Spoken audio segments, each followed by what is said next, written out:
কোরবানির গোশত ফ্রিজে সংরক্ষণ বা শুকানো করা যাবে কিনা?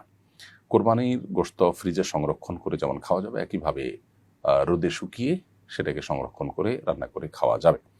এটি কোনো নাজায়েজ বিষয় নয়। আমাদের সমাজে একসময় মানুষের মধ্যে এটি কুসংস্কার জন্য বিশ্বাস ছিল যে কোরবানির গোশত শুকিয়ে খাওয়া যায় না, ফ্রিজে রাখা যায় না। মূলত দুইটাই করা যাবে। তবে এটা ঠিক যে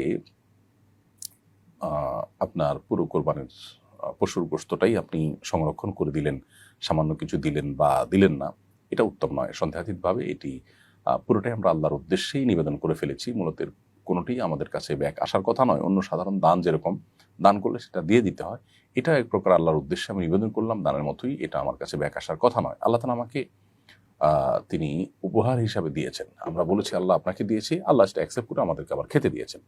অতএব সেটার সবটুকু না খেয়ে আল্লাহর নির্দেশনা মোতাবেক কিছু খেয়ে কিছু দান করা উত্তম, বা কি যদি কেউ রেখে দেন, রেখে খান, তার কোরবানি হয়ে যাবে। কোরবানির গোশত বন্টনের উত্তম পদ্ধতি কি? কোরবানির গোশত 3 ভাগে ভাগ করা আবশ্যক কিনা? উত্তর হলো 3 ভাগে ভাগ করা আবশ্যক নয়, তবে 3 ভাগে ভাগ করা মুস্তাহাব বা উত্তম। একটা হলো এক অংশ নিজে খাওয়া, আর এক অংশ বন্ধু-বান্ধব আত্মীয়স্বজনকে দেওয়া, আর এক অংশ অসহায় গরিব মানুষদেরকে দেওয়া। কোরআনে কারিমে আল্লাহ তাআলা একাধিক জায়গায় সে বিষয়ে আমাদেরকে নির্দেশনা দিয়েছেন। ফাকুলু মিনহা ওয়া আত'ইমুল কানিআ ওয়াল মু'তাররা। কোরবানির পশুর গোশত তোমরা নিজেরা খাও, আর যারা তুষ্ট, কারো কাছে চায় না, আছে তারপরও তাদেরকে দিলে, পাড়া প্রতিবেশী, বন্ধু বান্ধব আত্মীয়স্বজন, আর যারা অভাবী দুস্থ অসহায় তাদেরকে দিলে। এই তিনভাবে কোরবানি গোশতকে ভাগ করা, বন্টন করা বা ব্যবহার করার জন্য আল্লাহ তাআলা আমাদেরকে নির্দেশনা দিয়েছেন। তো এই নির্দেশনা মানাটাকে ফরজ বা ওয়াজিব কোনো ফকি বলেন না, মুস্তাহাব পর্যায়ের, অর্থাৎ 3 ভাগে ভাগ করতে পারলে উত্তম। কিন্তু হু ভাগ করা বা আপনার 3 ভাগই আবশ্যিকভাবে করা এটা জরুরি না। যদি কম বেশি হয় তাতে সমস্যা নেই। উত্তম হয় 3 ভাগে ভাগ করতে পারলে। কোরবানির গোশত রান্না করে বিতরণ করা উত্তম নাকি কাঁচা গোশত দান করা উত্তম? সন্দেহাতীতভাবে যদি আপনি রান্না করে বিতরণ করেন সেটা বেশি ভালো, কারণ সেখানে আপনার আরও কষ্ট এবং পরিশ্রম, অর্থ ইত্যাদি ব্যয় হয়, যার কারণে সেটা উত্তম। এই জন্য হাফিজ ইবনুল কাইয়িম রাহিমাহুল্লাহ আকিকার গোশত এটাকে রান্না করে খাওয়া উত্তম বলেছেন। কোরবানি গোশতের বিধানের ক্ষেত্রেও একই, রান্না করে খাওয়া উত্তম। তবে কাঁচা গোশত দিলে অনেক সময় দেখা যায় যে গরিব তার সুবিধা মতো রান্না করে খেতে পারেন। তো এটা আসলে অনেকটাই অবস্থার উপর নির্ভর করে। কোনো ব্যক্তিকে কাঁচা গোশত দিলে যদি তার উপকার বেশি হয়, তাহলে তাকে কাঁচা গোশতই দিবেন। আর কাউকে রান্না করা গোশত দিলে যদি তার উপকার বেশি হয়, যেমন একজন ব্যাচেলর, তার রান্না করার ব্যবস্থা নেই, তাকে তাহলে রান্না করা গোশত দেওয়াটাই উত্তম হবে। অর্থাৎ পুরো বিষয়টা অবস্থার উপর ভ্যারি করে। কাউকে কাঁচা দিলে একটু বেশি দিবেন, রান্না করা দিলে হয়তো এতটা দিবেন না। তাহলে তার জন্য বেশি পাওয়াটা যদি অধিকতর উপযোগী হয়, তাহলে সেক্ষেত্রে তার জন্য কাঁচা দেওয়া উত্তম। এটা নির্ভর করে পরিস্থিতির উপরে। কোরবানির চামড়া নিজেরা ব্যবহার করা যাবে কিনা, নাকি সাদাকা করতে হবে? উত্তর হলো কোরবানির চামড়া এটা গোশতের মতোই, অর্থাৎ গোশত যেরকম নিজে আপনি খেতে পারেন, চামড়াও আপনি চাইলে নিজে প্রসেস করে ব্যবহার করতে পারেন।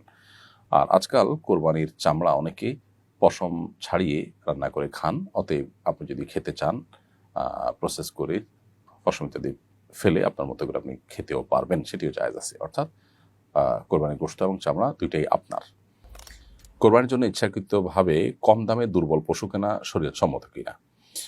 যদি সামান্য দুর্বল হয়, যেটা শরিয়াতে অ্যালাউ করে, সেরকম দুর্বলতা সহকারে পশু কোরবানি করলে সেটা জায়েজ আছে, সেটা দিয়ে কোরবানি হয়ে যাবে। আর যদি এত দুর্বল হয় যেটা দিয়ে আসলে কোরবানি বিশুদ্ধ হয় না, যেমন বাঁধার জায়গা থেকে নিয়ে জবাই করার জায়গা পর্যন্ত যেতে পারে না পায়ে হেঁটে, এত দুর্বল হয়, বা দুর্বলতার যে সংজ্ঞাগুলো দেওয়া আছে যে এত অপুষ্ট, এত দুর্বল যে সে আসলে অন্ধ হয়ে গেছে, ঘাস পর্যন্ত দেখতে পায় না, এক পা ভেঙে গেছে, ওই পা দিয়ে কোনো রকম ভর করে হাঁটতে পারে না, এ ধরনের বড় ত্রুটি যদি হয়, তাহলে সেটা দিয়ে কোরবানি সই হবে না। তবে কিছুটা দুর্বল দেখে কেউ কিনলো, তার টাকা কম আছে সেজন্য, তাহলে সেটা কোরবানির জন্য ক্ষতিকারক না, কোরবানি হয়ে যাবে।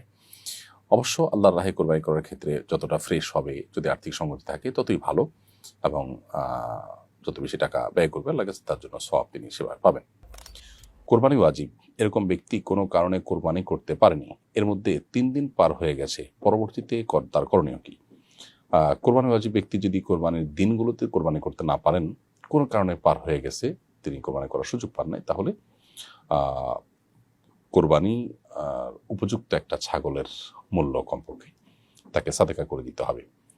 আর যদি তিনি পশু না কিনে থাকেন, এটা সেজন্য তখন প্রযোজ্য। আর যদি পশু কিনে থাকেন, তাহলে সেক্ষেত্রে যে পশু কিনেছেন সেটা কোরবানির দিনগুলোতে কেনা জবাই করা যায় নাই কোনো কারণে, তাহলে সেটা কোরবানির দিনগুলো পার হওয়ার পর ওটা কোনো গরিব দুঃখীকে দান করে দিবে, সাদাকা করে দিবে। কোরবানি গোশত কি সমান হারে মেপে ভাগ করা জরুরি, নাকি নিজেরা সন্তুষ্টিতে কম বেশি ভাগ করতে পারবে? উত্তর হলো, কোরবানির শরিকদের মধ্যে কোরবানি গোশত সমান হারে মেপে নেওয়া জরুরি। যেহেতু একই ধরনের পণ্য সবাই নিচ্ছেন, এক্ষেত্রে সমান সমান হওয়াটা জরুরি। যে হাদিস রয়েছে, আয-যাহাবু বিয-যাহাবি ওয়াল ফিদ্দাতু বিল ফিদ্দাতি ইলা আন ক্বাল মাসালান বিমাসালিন, একই ধরনের বস্তু যখন বিনিময় হবে সেই ক্ষেত্রে সমান সমান হওয়া জরুরি। এই মাসআলার আলোকে এখানে উভয়ের মধ্যে গোশত বিনিময় বা উভয় গোশত ভাগ করে নেওয়ার ক্ষেত্রে সমান সমান হওয়াটা জরুরি।